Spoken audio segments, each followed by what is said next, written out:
नमस्कार, आप देख रहे हैं मनी सेंट्रल और मैं हूं आपके साथ विशाल शर्मा। दुबई से एचडीएफसी बैंक को लेकर जो है एक ऐसी खबर सामने आई है जिसने बैंकिंग गलियारों में जो है हलचल बढ़ा दी है। मामला कुछ ऐसे निवेशकों का है जिन्होंने बैंक पर भरोसा करके अपना पैसा लगाया था, लेकिन अब वही निवेशक एक के बाद एक बड़े दरवाजे जो है खटखटा रहे हैं। बात इतनी बढ़ चुकी है कि इसकी आंच जो है अब भारत के सबसे बड़े सरकारी दफ्तरों तक पहुंचने वाली है। लेकिन कहानी में असली ट्विस्ट अभी बाकी है, क्योंकि ये सिर्फ पैसे फंसने की कहानी नहीं है। इसके तार जो है एचडीएफसी बैंक की दुबई ऑपरेशन से जुड़े एक पुराने विवाद तक भी जाते हैं, जिसने पहले भी बैंक के जो है कामकाज पर गंभीर सवाल खड़े किए थे। आखिर ऐसा क्या हुआ कि निवेशकों को बैंक के खिलाफ इतना बड़ा कदम उठाना पड़ा? कौन सा निवेश जो है वो बना इस पूरे विवाद की जड़, और क्यों अब इस मामले में पीएमओ का नाम सामने आ रहा है? पूरी कहानी जो है बेहद दिलचस्प है।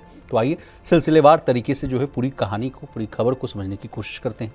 पूरी चर्चा में शामिल होने के लिए हमारे साथ मौजूद है हमारे सहयोगी प्रवीण शर्मा। सर, आपका मनी सेंटर में बहुत स्वागत है। धन्यवाद विशाल।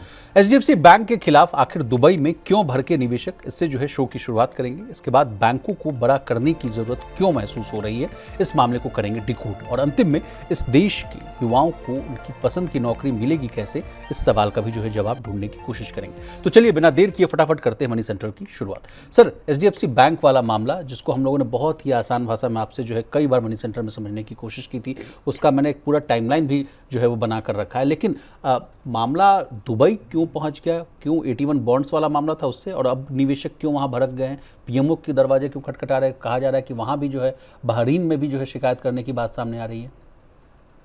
नहीं, देखिए, ये मामला 81 बॉन्ड्स के मामले से अलग मामला है विशाल, और वही आपका दुबई बहरीन उससे जुड़ा हुआ मामला है, जहां पर जिस तरह से 81 बॉन्ड में मिस सेलिंग की बात आई थी, उसी तरह की मिस सेलिंग की बात है।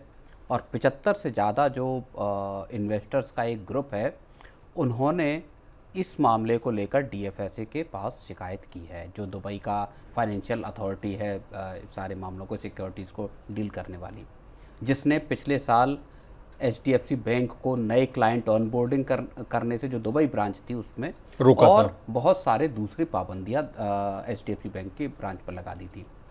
अब ये मामला है आपका एक जो कार्लिसल के लग्जमबर्ग लाइफ फंड में पैसा लगाने को लेकर, जिसमें 1.35 करोड़ डॉलर का जो है वो प्रिंसिपल अमाउंट जो है वो इन्वेस्ट किया गया इन इन्वेस्टर्स के द्वारा। इन इन्वेस्टर्स का कहना है कि साहब, जब हमको ये प्रोडक्ट बेचे गए तब ना तो इनकी ठीक तरीके से जानकारी दी गई, ना ये देखा गया कि ये इन जो इन्वेस्टर्स हैं उनके लिए सुटेबल हैं भी या नहीं, इनमें रिस्क कितना है। इनको ये कहा गया कि कैपिटल प्रोटेक्शन का यहाँ पर बात है इस प्रोडक्ट में जो आप बेच रहे हैं। दूसरी बात ये कही गई कि साहब, आप जो है यहाँ पर किसी तरह का ऐसा जोखिम नहीं है और आपका पैसा जो है वो सुरक्षित है।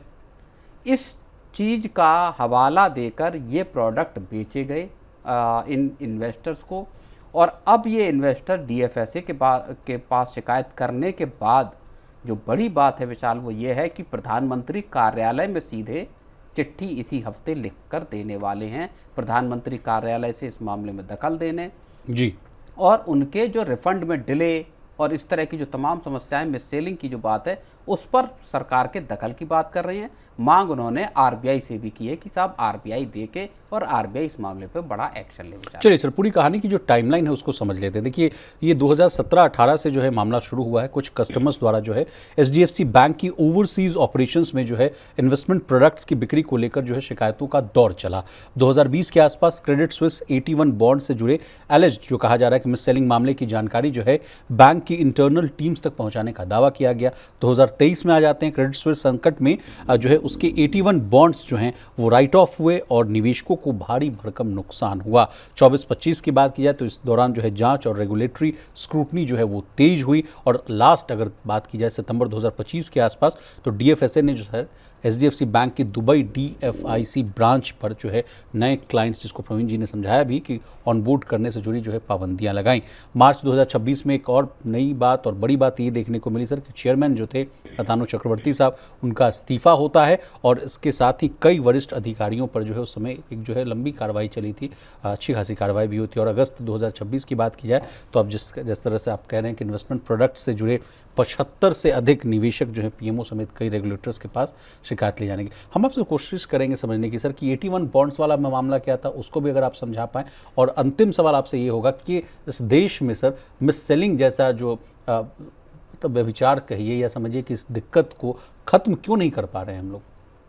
नहीं, देखिए 81 बॉन्ड का जो मामला था उसमें भी दरअसल मिस सेलिंग वाली ही बात थी, जिसमें ये कहा गया कि साहब जो इन्वेस्टर थे, जो आरोप लगा कि उनको इन बॉन्ड्स के जो नेचर है, जो रिस्की नेचर है, उसकी जानकारी उनको जी। सही तौर पर नहीं दी गई। बहुत सारे इन्वेस्टर्स जो बुढ़ापे की तरफ थे, सीनियर सिटीजन थे, उनको वो बॉन्ड बेचे गए, जबकि इन बॉन्ड्स में ये होता है कि अगर आपका अगर जो कंपनी जारी कर रही है, अगर वो किसी आफत में फंसती है, तो पूरे के पूरे बॉन्ड्स जो हैं वो राइट ऑफ किए जा सकते हैं। राइट ऑफ करने का मतलब ये है कि जिस इन्वेस्टर ने जो पैसा लगाया है वो पूरी तरह से वाइप आउट हो सकता है।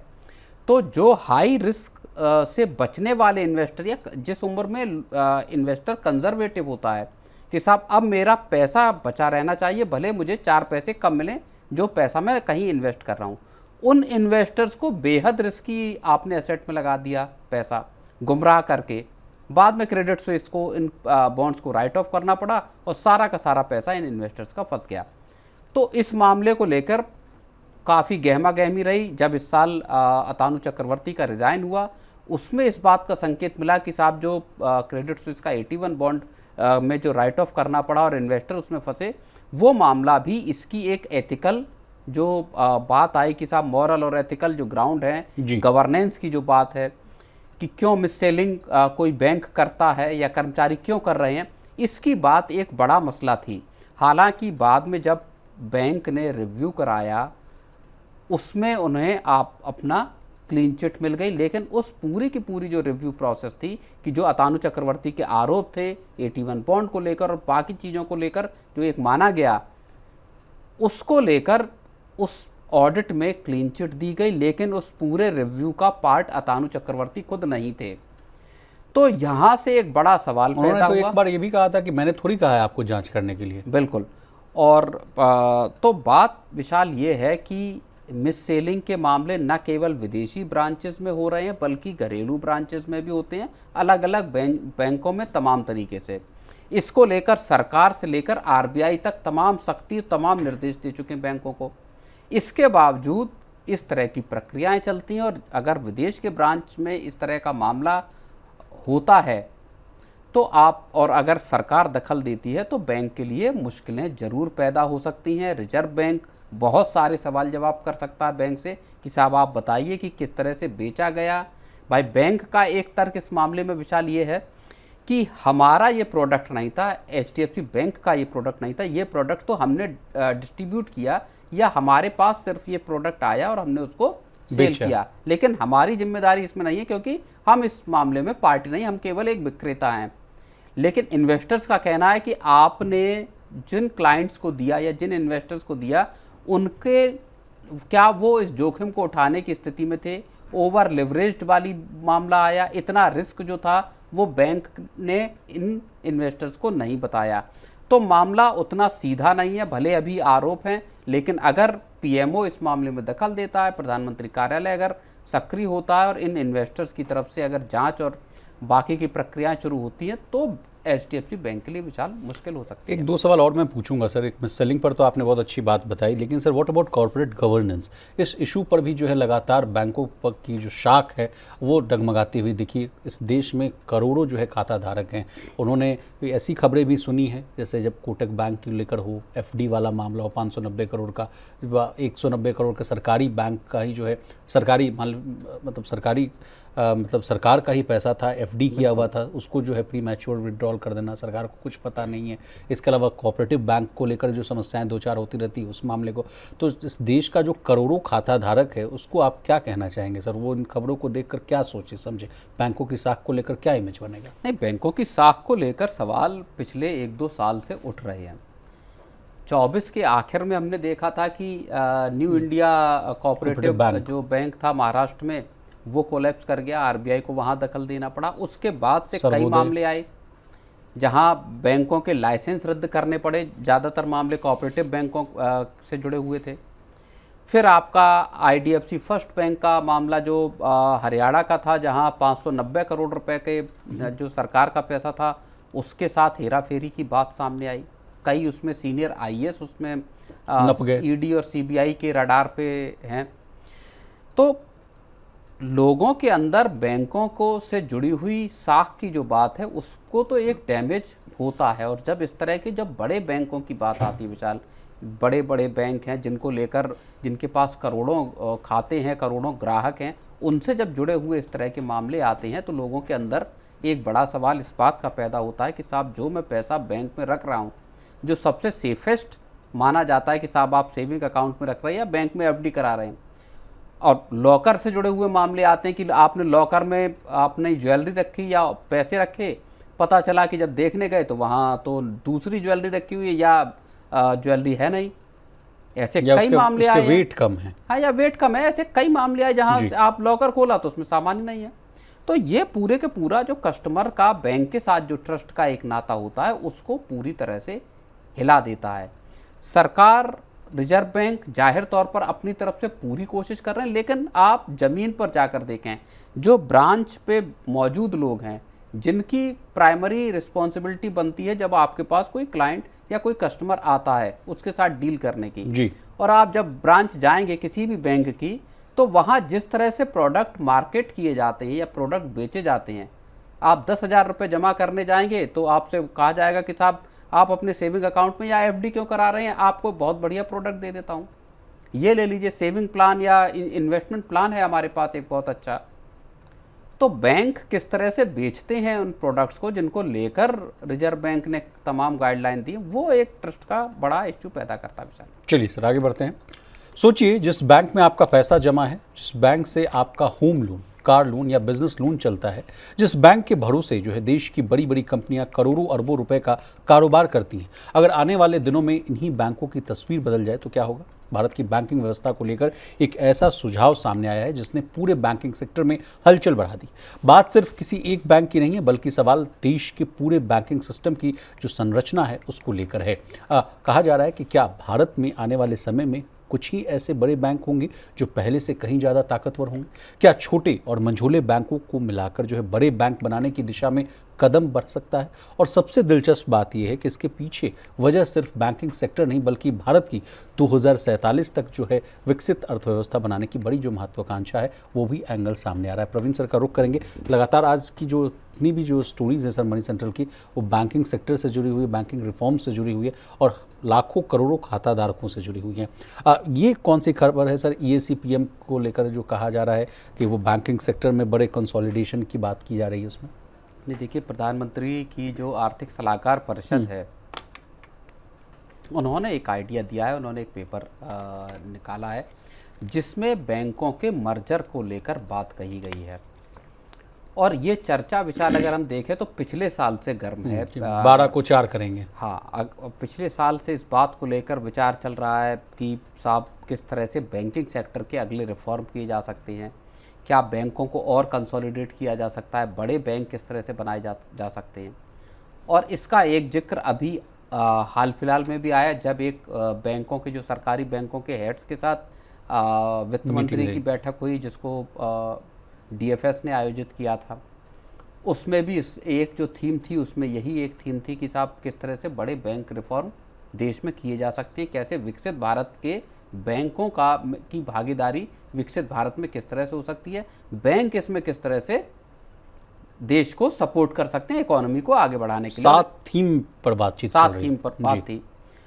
और जब आर्थिक ग्रोथ की आप बात करते हैं किसी भी देश की तो बैंकों का रोल सबसे अहम हो जाता है, क्योंकि अल्टीमेटली जो पैसा आप लगाने जा रहे हैं, कॉरपोरेट लगाने जा रहे हैं, कंपनी लगाने जा रही है, उस पैसे की फंडिंग बैंकों को ही करनी है।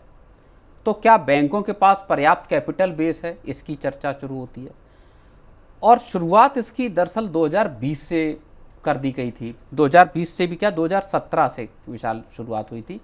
2017 में SBI के 5 एसोसिएट बैंक्स को और एक महिला बैंक जो है भारतीय महिला बैंक, इस सबको मिलाकर SBI में मिला दिया गया था। 2020 में 10 जो है वो छोटे बैंकों को का आपस में मर्जर किया गया और 4 बैंक जो है बना दिया गया था, 4 बड़े बैंक बनाए गए। इसी की अगली कड़ी का ये प्लान है जिसको प्रधानमंत्री की आर्थिक सलाहकार परिषद ने दिया है कि साहब अब वो वक्त आ गया है कि जब आप और इस बैंकिंग सेक्टर में कंसोलिडेशन करें और जो बड़े बैंक हैं उनको और बड़ा बनाएं, और 4 बैंकों की शक्ल देश में, सरकारी बैंकों में अगर हम बात करें तो 4 बड़े बैंक देश में विशाल मौजूद होंगे। चलिए सर, लेकिन मैं एक दो सवाल है सर। एक तो है कि बैंकों की एफिशिएंसी बढ़ी है, कहा जा रहा है कि एसीपीएम ने जो है फाइनेंशियल ईयर 2015 से लेकर फाइनेंशियल ईयर 2026 के बीच जो है 47 बैंकों का जो है स्टडी किया। उसके मुताबिक जो स्टडी आई सर, जो रिपोर्ट आई, इसमें कहा गया कि फाइनेंशियल ईयर 20 में बैंकिंग सेक्टर की एफिशिएंसी करीब 77.99% थी, 23 में ये बढ़कर 88.59% हो गई, 26 में ये 88.34% हो गई, और कहा जा रहा है कि पूरे ड्यूरेशन में फाइनेंशियल 15 to 26 के दौरान औसत जो एफिशिएंसी है वो करीब 87.7% रही। सरकारी बैंक भी पीछे नहीं है, कहा जा रहा है कि पीएसबीज यानी पब्लिक सेक्टर बैंकों की भी एफिशिएंसी की बात की जाए तो वो 88.5% है, प्राइवेट बैंकों की 85.6% है, फॉरेन बैंकों की अगर एफिशिएंसी की बात की जाए तो वो 89% है। लेकिन जब इतनी अच्छी एफिशिएंट है, काम चल रहा है, तो फिर बैंकों का मर्जर क्यों, ये सवाल बड़ा मौजूद हो जाता है सर। देखिए, सरकार की सोच इसमें, और डिमांड भी लंबे वक्त से थी, सरकार की सोच इसमें यह है कि जब बड़े बैंक होंगे उनके पास ज़्यादा बड़ा कैपिटल बेस होगा। भारत जिस तरह से आगे बढ़ रहा है उसमें कंपनियों को, उसमें देश को ज़्यादा क्रेडिट की ज़रूरत होगी। छोटे छोटे बैंक उस बड़ी ज़रूरत को, चाहे इंफ्रास्ट्रक्चर देख लीजिए, चाहे मैन्युफैक्चरिंग देख लीजिए, चाहे दूसरे बड़े प्रोजेक्ट्स लगाने की बात हो, उसमें जो कर्ज की ज़रूरत सामने आएगी उसको छोटे बैंक पूरा नहीं कर पाएंगे, और इसके लिए आपको बड़े बैंकों की ज़रूरत होगी जो बड़े बैंक बड़े प्रोजेक्ट्स को फंड कर सकें जी, ताकि जो 2047 में विकसित भारत बनाने का एक टारगेट लेकर सरकार चली उसको पूरा किया जा सके। अब ज़्यादा क्रेडिट चाहिए या देना है तो बैंक के पास ज़्यादा पैसा होना चाहिए। दूसरी बड़ी चीज़ ये है कि जब बड़े बैंक होंगे तो उन पर रेगुलेटरी मॉनिटरिंग करना आसान है, उनकी डिसीजन मेकिंग आसान हो सकती है। आरबीआई का जो ओवरसाइट है वो साहब 12 बैंक अभी जो हैं 27 से घटा के सरकार ने 12 कर दिए, लेकिन 12 सरकारी बैंकों को पर भी नज़र डालना, उनके कामकाज को देखना, वो आरबीआई के लिए मुश्किल है। तो बड़े बैंक हो जाएंगे तो आरबीआई के लिए उनकी मॉनिटरिंग करना या एक प्रोफेशनल मैनेजमेंट को अपॉइंट करना और उसको देखना या बोर्ड को देखना, वो आरबीआई के लिए ज़्यादा आसान हो जाएगा। तो एक बड़ा मकसद इसमें यह है। प्रवीण से इसके अलावा जो एक एंगल आ रही है कि भारत को जो है ग्लोबल स्केल के लिए बैंक चाहिए, आपसे भी चर्चा होती रहती थी। आप कहते थे कि तमाम, अगर ग्लोबल एरिना को अगर देखें विशाल, तो उस लिस्ट में टॉप बैंकर्स की अगर लिस्ट देखें, जैसे टॉप यूनिवर्सिटीज़ में कितने यूनिवर्सिटीज़ भारत से हैं, उस वैसा अगर हम लोग अगर इवैल्यूएशन करें तो ऐसे कहा जाता है कि बहुत कम, या समझिए कि ना के बराबर। भारत के टॉप 10 दुनिया के जो बैंक हैं उसमें भारत का एक भी नहीं है, एक भी बैंक नहीं है। तो उसी में जो है रैंकिंग को सुनिश्चित करने के लिए कदम दिखाया। हाँ बिल्कुल, ये भी एक बड़ा पर्पस है कि जब विकसित भारत आप बनेंगे तो कम से कम आपके 2 बैंक या एक बैंक तो कम से कम ऐसा हो जो ग्लोबल पटल पर काम करता हुआ दिखाई दे, जो दुनिया भर के जो फंडिंग की जो ज़रूरत है दुनिया भर के कॉरपोरेशंस की या सरकारों की, उसको आप फंड कर पाएँ, उतना आपके पास कैपिटल हो। आप दुनिया भर के जो आईपीओ आते हैं या बाकी के जो पूंजी जुटाने की एक्सरसाइज है उसमें आप लीड मैनेजर हों। अभी भारत में जो आईपीओ आते हैं या इस तरह की जो इन्वेस्टमेंट बैंकिंग का जो कामकाज है, वो सारा का सारा काम अगर आप कंसंट्रेशन उसका देखेंगे रनिंग बुक तो वो पूरा का पूरा काम आपका जो विदेशी बैंक है उनके हवाले है, एचएसबीसी हो या और दूसरे बैंक हो, बैंक ऑफ अमेरिका हो, इस तरह के बड़े बैंक जो हैं वो न केवल अमेरिका या अपने देशों में काम कर रहे हैं बल्कि भारत तक काम कर रहे हैं। तो ये एक बहुत बड़ा फैक्टर है जहां सरकार चाहती है कि सरकारी जो बैंक हैं वो विदेश में अपना डंका बजाते हुए नजर आए। लेकिन सर ईएसीपीएम ने एक और बड़ी महत्वपूर्ण सावधानी भी बताई है। उन्होंने कहा कि बैंकों का कंसोलिडेशन इस तरह नहीं होना चाहिए कि बैंकिंग सेक्टर में जो है कंपटीशन ही खत्म हो जाए। इस मामले को हम आपसे समझने की कोशिश करेंगे। जो कॉम्पिटिटिव फेडरलिज्म की बात हम लोग देखते आते थे, सुनते आते थे, क्या उसी तरह का जो है कॉम्पिटिटिवनेस जो है बैंकिंग सेक्टर में भी देखने को मिलेगा? हाँ बिल्कुल। देखिए, अब इसमें देखने वाली बात यह है कि आपका कहीं इस तरह का डिसीजन ना हो या मर्जर इस तरह के ना हो जहां पर एक बैंक या 2 बैंक प्रभावी हो जाए और बाकी बैंकों की भूमिका ही खत्म हो जाए। वो मार्केट में compete ही ना कर पाए, मोनोपोली टाइप का भी हो। मोनोपोली टाइप का मामला हो, जिस तरह का हम टेलीकॉम सेक्टर सेक्टर में देखते हैं। तो बैंकों के लिए ये जो गारंटी भी सुनिश्चित होनी चाहिए कि साहब अभी जैसे देश में सबसे बड़ा एसबीआई है, अब एसबीआई के साथ अगर एक दो बैंक और मिला दी जाए और एसबीआई की पोजीशन मोनोपोली वाली हो जाए तो बाकी बैंकों के लिए धंधा करना मुश्किल हो जाएगा जी। तो इसमें एक फेयर प्ले ग्राउंड जो है वो मौजूद रहे, इसका सरकार को इंतजाम करना होगा जी। दो एक चीज़ें और देखनी होंगी सरकार को ये भी देखना होगा कि वैसे तो असेट क्वालिटी बेटर हुई है अगर आप पिछले कुछ वर्षों को देखेंगे बैंकों की, एनपीए एट ऑल टाइम लो। हाँ, लेकिन जब आप बैंकों को मर्ज करेंगे तो एनपीए उनके कम नहीं होंगे, बढ़ेंगे। एनपीए उसी लेवल पर रहेंगे जिस लेवल पर एक इंडिविजुअल बैंक के एनपीए हैं। ओके। मान लीजिए दो अलग अलग बैंकों के एनपीए, किसी का 15% है, किसी का 10% है, तो जब नया बैंक बनेगा तो उसका 25% का एनपीए वो नजर आएगा। तो एनपीए को किस तरह से आगे कम किया जाएगा ये आपको देखना होगा।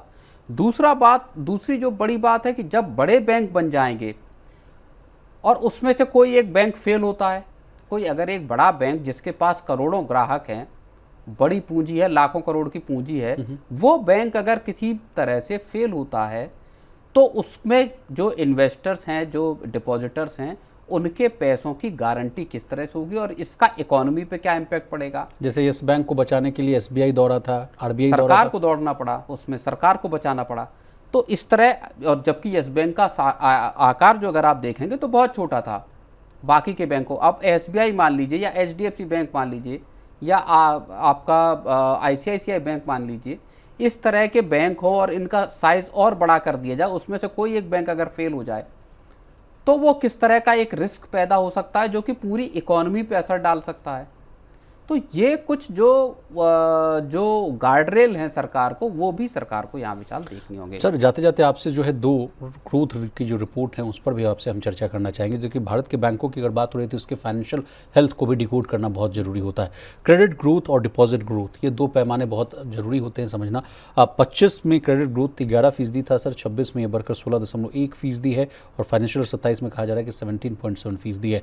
डिपॉजिट ग्रोथ की बात की जाए तो फाइनेंशियल 25 में 10.3 है, 26 में 13.5 है और 27 में 12.7% के आसपास है।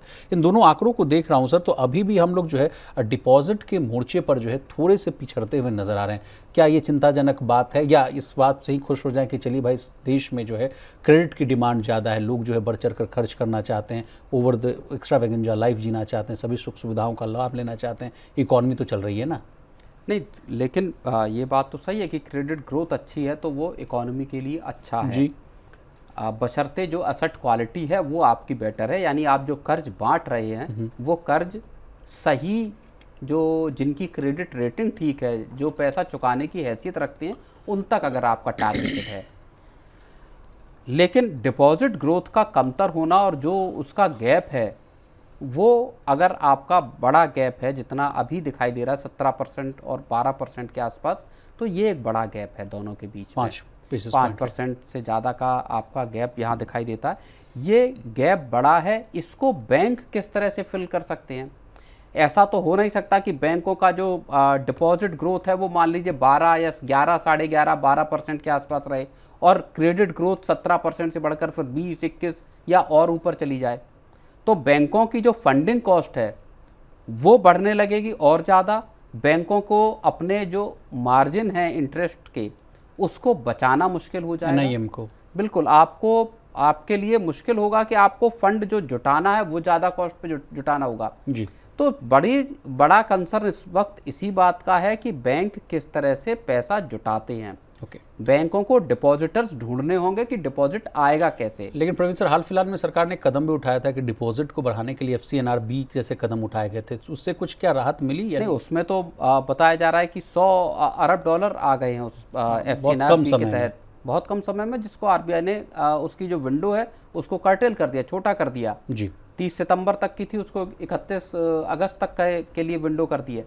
तो वो पैसा जरूर आया, उसकी RBI पर एक कॉस्ट भी है करेंसी हेजिंग की, लेकिन आपको घरेलू जो इन्वेस्टर हैं या जो डिपॉजिटर्स हैं, बैंकों को इस तरह के अपने प्लान तैयार करने होंगे। जो घरेलू डिपॉजिटर्स को इस बात के लिए उत्साहित करें कि वो आपका बैंक के डिपॉजिट में पैसा लगाएं। जाते जाते आपका एक लास्ट कमेंट जो है एनपीए पर भी लेना चाहेंगे। जीएनपीए यानी gross non performing asset financial 25 में सर 2.3% के आसपास था, 26 में घटकर 2.3 से सर 1.8 आ गया और कहा जा रहा है कि फाइनेंशियल 27 के आंकड़े में ये करीब जो है 1.7% दिख सकता है। एक लंबा अरसा हो गया सर जब हम लोग जो है एनपीए को लेकर तमाम चर्चाओं का बाजार जो गर्म रहता था, तो यही बात पर चर्चा ही होती थी कि बैंकों की माली हालत देखिए क्या हो गई है।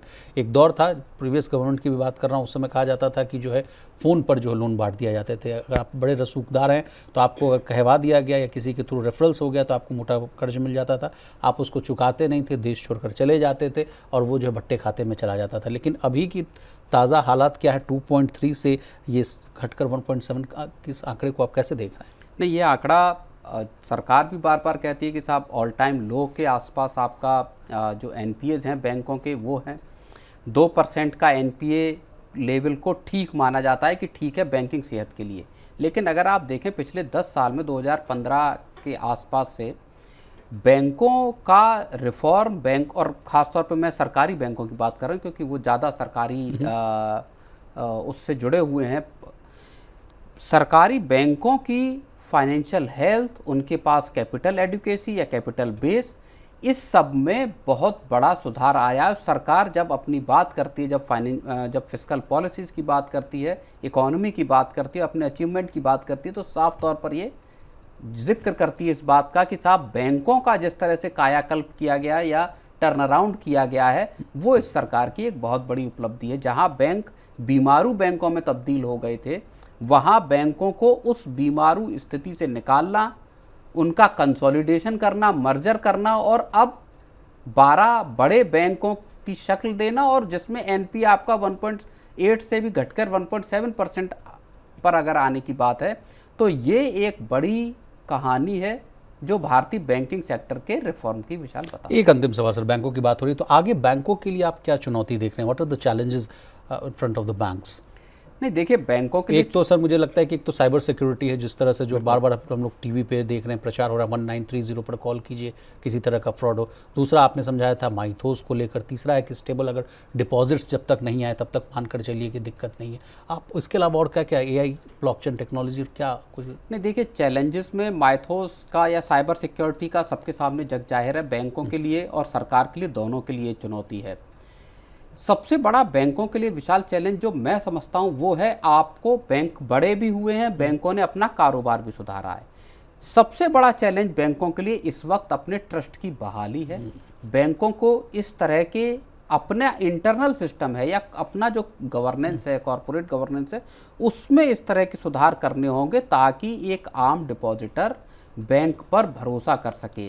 Bank commission, fees, ATM charges, chequebook charges, तमाम तरह के चार्ज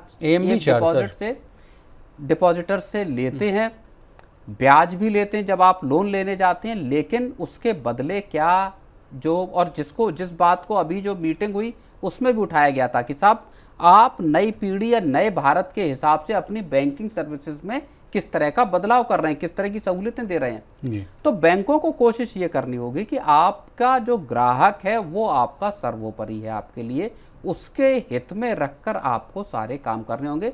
ब्रांचेस को, मैनेजर्स को, स्टाफ को सैनिटाइज उस लिहाज से करना होगा। चलिए सर आगे बढ़ते हैं। सोचिए एक पूरी पीढ़ी जो है पढ़ लिख कर निकल रही है, हाथ में डिग्री है, आंखों में बड़े सपने हैं और करियर को लेकर जो है उम्मीदें आसमान छू रही है। लेकिन जब यही युवा नौकरी के बाजार में उतरते हैं तो सामने आती है एक ऐसी हकीकत जो उनके सपने को जो है उनसे बिल्कुल अलग होती है। कोई भी नौकरी नहीं है, बिल्कुल शुरुआत से ही जो है सही करियर, अच्छी सैलरी, भविष्य, और आज के युवा जो है यही सब चाहते हैं। लेकिन सवाल ये है कि क्या भारत का रोजगार का जो बाजार है इन सपनों को पूरा करने के लिए तैयार है? और इसी के साथ सर एक नीति आयोग की रिपोर्ट है प्रवीण सर, बड़ी चौंकाने वाली रिपोर्ट है। मतलब समझिए, हम तो समझते थे कि लाखों में आंकड़ा होगा, लेकिन कहा जा रहा है कि 8.7 करोड़ जो है युवा वो जो पढ़ाई, नौकरी या ट्रेनिंग से जो है वो पूरे सिस्टम से ही बाहर हैं। साल 2021 में 15 से 29 साल की उम्र के करीब 8.7 करोड़ जो है भारतीय युवा ऐसे हैं जो ना तो पढ़ाई कर रहे हैं, ना नौकरी कर रहे हैं, ना कोई ट्रेनिंग या स्किल कोर्स नहीं कर रहे हैं। और ऐसे युवाओं को जो है नीट यानी नॉट इन एजुकेशन, एम्प्लॉयमेंट और ट्रेनिंग कहा जाता है। सर करोड़ों युवा जो हैं पूरे सिस्टम से बाहर हैं। बेरोजगारी की जो समस्या इस देश की जो है अभी भी दूर नहीं हुई है। सबसे ज्वलंत मुद्दा बताया जाता है। विपक्ष को देखिए या सरकार के जो अगर माथे के पसीने को देखिए तो रोजगार ही वो मुद्दा होता है सर। ऐसे में इस खबर को कैसे देख रहे हैं आप? नहीं, ये विशाल कहानी ये बताती है कि या तो आदमी पे एजुकेशन नहीं और तो जॉब नहीं है, लेकिन जिन्होंने डिग्री ले ली उनके पास कई दफ़ा स्किल नहीं है, जिनके पास स्किल है उनके पास जॉब नहीं है, जिनके पास जॉब है उनको पर्याप्त सैलरी नहीं मिल रही है, और जिनको सैलरी मिल रही है वो अपने पूरे परिवार, बच्चों की पढ़ाई लिखाई और एक सम्मानजनक आगे की ज़िंदगी जीने लायक स्थिति में नहीं है। तो भारत की जो आपको नौकरी भी मिली हुई है लेकिन लोग खुश क्यों नहीं हैं, जो युवा हैं वो परेशान क्यों हैं नौकरी होने के बावजूद, इस समस्या की तरफ भी इशारा करती है विशाल। और पीएलएफएस का जो सर्वे है 2023 का, वो भी बहुत चौंकाने वाली बात। 3000 से अधिक युवाओं से पूछा गया कि क्या वे नौकरी तलाश रहे हैं, किस तरह की नौकरी चाहते हैं, कितनी सैलरी की उम्मीद करते हैं, क्या वे अपना कारोबार करना चाहते हैं और उनके करियर के सपने क्या। इन तमाम सवालों का जवाब जब आया सर तो बड़े चौंकाने वाले नतीजे आए। ओवर बिल्कुल नहीं, देखिए इसमें जो पीएलएफएस का जो सरकार सर्वे कराती है 2023 का जो सर्वे आया, उसमें बताया गया है कि साहब 50% से ज़्यादा वर्कफोर्स ऐसी है जो सैलरीड क्लास में नहीं है, जिनको पक्की सैलरी नहीं मिल रही है। और अगर आप 24 साल के युवाओं की बात करें, एवरेज एज अगर आप नौकरी में एंट्री की या 1-2 साल जिनकी जॉब को हुए अगर आप देखें तो ऐसी तादाद जो है और ज़्यादा बढ़ जाती है। 1/3 ही ऐसे लोग हैं जिनके पास एक सैलरीड नौकरी है। 10% ही लोग इनमें से ऐसे हैं जिनके पास कोई सरकारी नौकरी है या वो कोई पब्लिक सेक्टर अंडरटेकिंग में पीएसयू में काम कर रहे हैं, और 15% ही लोग ऐसे हैं जो प्राइवेट सेक्टर में या फॉर्मल प्राइवेट सेक्टर में नौकरी कर रहे हैं। तो ये स्थिति बताती है कि देश में जो नौकरियों की जो हालत है वो किस स्तर पर है, जहां लोगों की जो युवाओं की उम्मीद है कि आपको अच्छी सैलरी, मैं एक कोर्स कर लूँगा या मैंने एक डिग्री कर ली, अब मुझे 16,000 की नौकरी मिलनी चाहिए, और आपको मिलती है 8,000 रुपये की नौकरी। तो जो एक्सपेक्टेशन आपकी होती है और जो ग्राउंड हकीकत है उसमें दरअसल नौकरियों की अगर हम बात करें उसमें एक बहुत बड़ा फ़र्क है। लेकिन सर इसी के साथ अगला सवाल मैं आपसे ये पूछना चाहूँगा कि युवाओं को जो है उनकी पसंद की नौकरी आखिर मिलेगी कैसे, क्या करना होगा सर? नहीं, देखिए अब इसमें एक बात आती है, एक जो नीति आयोग का या एक रिपोर्ट है जिसमें यह कहा गया है कि भारत के जो सेकेंडरी स्कूल्स हैं उनमें हर 10 स्कूलों में से भी एक से भी कम स्कूल ऐसा है जहां पर वोकेशनल ट्रेनिंग दी जाती है या वोकेशनल आपको एजुकेशन ऐसी दी जाती है जो आपको आगे चलकर इस बात के लिए काम आएगी कि जहां आप जाकर नौकरी कर पाएंगे, स्किल आपको मिलेगा। लेकिन विशाल समस्या असल में इससे भी ज़्यादा बड़ी है। जिन लोगों के पास स्किल भी है जी, जो एक्सपेक्टेशन की है, जिनके पास स्किल है और उनको जॉब मिल भी गई मान लीजिए, तो वो नौकरी में जो मिलने वाली सैलरी है वो उनको एक सिक्योर्ड लाइफ देने में नाकाफ़ी है। मसलन किसी को 25,000 रुपये सैलरी मिल भी रही है तो क्या उसका उसमें पीएफ कट रहा है, क्या उसके लिए वहाँ पेंशन का इंतज़ाम हो रहा है, क्या उस सैलरी से वो अपने घर का खर्च चला पाएगा, क्या उसको कोई इंश्योरेंस या क्या कोई उसको हेल्थ इंश्योरेंस मिल रहा है। यानी आपकी नौकरी लगी, आप स्किल्ड हैं, आप पैसा कमा रहे हैं, लेकिन आपके फ्यूचर जो है वो आपका ब्लीक बना हुआ है। आप एक परिवार को चलाने, अपने बच्चों को पढ़ाने, और ख़ास तौर पर तब जब आप एजुकेशन की कॉस्ट देख लीजिए, इसको इस बात से भी जोड़ लीजिए कि जिस युवा ने मान लीजिए कोई वोकेशनल ट्रेनिंग की या स्किल हासिल की, उस पर जो खर्च आया, जिस हिसाब से एजुकेशन का इन्फ्लेशन है, क्या जो नौकरी उसको मिल रही है, क्या उसका लोन लिया या उसकी जो खर्चा आया, क्या उसकी नौकरी से उसका खर्च निकल जाएगा जो उसने पढ़ाई पर खर्च किया। जिस बच्चे ने 10 लाख रुपए उसके पेरेंट्स ने या उस बच्चे ने लोन लेकर या एजुकेशन लोन की बात कर रहे हैं सर, जैसे भी दिए 10 लाख रुपए लेकर अगर कोई कोर्स किया, तो क्या उसको जो नौकरी मिल रही है क्या वो उसके खर्च को साल 2 साल में कवर कर पाने की स्थिति में है। तो सवाल इस बात का भी उठता, और फिर जो 8.5 करोड़ लोगों की बात आती है ये वाकई चौंकाने वाला है, जिसको खुद नीति आयोग कह रहा है। सर इसी बीच ना मुझे अभी तुरंत से याद आया कि प्रथम की एक जो है यूथ एम्प्लॉयमेंट वाली एक रिपोर्ट भी आई थी सर, उसके भी कुछ अगर पॉइंट्स मैं आपसे समझने की कोशिश करूंगा। एक तो उसकी जो रिपोर्ट की मुख्य बातें थी सर कि नौकरी के अवसरों की कमी की वजह से, अपॉर्चुनिटीज़ की कमी है, उस वजह से कहा जाता है कि ग्रामीण युवाओं जो हैं उनको बहुत बड़ी समस्या का सामना करना पड़ता है। उनके लिए सामने जो है ग्रामीण क्षेत्र के युवा के सामने कोई रोजगार का ऑप्शन ही नहीं है, इसलिए उनके पास रोजगार नहीं है। फिर युवाओं में कहा जाता है कि स्किल्स और उपलब्ध नौकरियों के बीच में जो गैप है वो बढ़ता हुआ जा रहा है। कई युवा जो है रोजगार के लिए माइग्रेशन तो करना चाहते हैं, लेकिन उनके सामने जो है सामाजिक या अन्य जो चुनौतियां हैं वो सामने आ जाती हैं। एंटरप्रेन्योरशिप की इच्छा है उनके मन में, लेकिन छोटा कारोबार शुरू करने के लिए क्या प्रोसेस है नहीं, उसकी उनको समझ नहीं है। तो ये सब तमाम चैलेंजेस हैं सर। और एग्रीकल्चर में जैसा कि आपको पता ही है कि युवाओं की जो रुचि है वो लगातार घटती जा रही है। इस वजह से जो है कम जो लोग कर भी रहे हैं सर एग्रीकल्चर या एग्रीगेरियन सोसाइटी से बिलोंग करते हैं, उनकी इनकम भी बहुत कम है। नहीं तो बिल्कुल, अब देखिए मैं एक रिपोर्ट जो है उसको अगर आप देखें 2023-24 में तकरीबन 78% जो वर्कर्स थे उनके पास कोई रिटन कॉन्ट्रैक्ट नहीं था। इस सेक्टर के, इस देश की जॉब्स के नेचर को आप समझने की कोशिश कीजिए। और जिसकी बात क्वालिटी जॉब्स की बात बार बार रघुराम राजन हो या तमाम जो जानकार हैं, एक्सपर्ट हैं, वो जो जिस चीज़ को लेकर हम और कई बार सरकार भी इस बात को प्रचारित करती है कि साहब 1.5 करोड़ के आसपास आपके गिग वर्कर हो गए, गिग इकॉनमी खड़ी हो गई आपके पास। लेकिन आप सोचिए कि उस जॉब की क्वालिटी क्या है, नेचर ऑफ जॉब क्या है। तो 78% जो लोग हैं, सर्वे एक जो बताता है उसमें उनके पास कोई रिटन कॉन्ट्रैक्ट नहीं है। 76% लोग ऐसे हैं वर्कर जिनके पास कोई सोशल सिक्योरिटी बेनिफिट नहीं है इन नौकरियों में। तो इतना बड़ा अगर वर्कफोर्स का जिसको हम 60 करोड़ का वर्कफोर्स का पूल कहते हैं, उसके अगर 78% लोगों के पास आपको नौकरियों का कोई पक्का सॉल्यूशन इस तरह का नहीं जहां पर जाकर वो दावेदारी कर पाए कि साहब मेरी नौकरी कब खत्म हो गई, कब शुरू हो गई, आप जब मर्जी जिस मालिक की हुई उस मर्जी के हिसाब से आप हायर एंड फायर कर दिया, हायर एंड फायर हुआ। लेकिन प्रवीण सर हाल फिलहाल में जो लेबर कोड आया उसमें इस चीज को दुरुस्त करने की कोशिश की गई। इस बार कहा गया ना शायद कि हाँ भाई आपको रिटर्न मिलेगा, आपको बताया जाएगा, कहा गया है, लेकिन अब वो रूल कब कोडिफाई धरातल पर कब आएगा आप ये कहना चाहते हैं? कब राज्य उनको अपने लागू करेंगे, यहाँ लागू करेंगे। तो समस्याएं असल में नौकरी से जुड़ी हुई विषम है। और जो बात आती है कि ना स्कूलों में है, अगर 8.5 करोड़ लोग ऐसे हैं जो ना ट्रेनिंग कर रहे हैं, ना स्कूल में पढ़ रहे हैं और ना नौकरी कर रहे हैं। ठीक है प्रवीण सर, आपका बहुत शुक्रिया, आपने कीमती समय निकाला, तमाम विषय को बहुत ही आसान भाषा में विस्तार से समझाने की कोशिश की। तो आज के मनी सेंटर में बस इतना ही। इसी तरह देश, दुनिया और बिजनेस जगत से जुड़ी तमाम ताज़ा तरीन खबरों के लिए बने रहिए हमारे साथ और देखते रहिए मनी नहीं।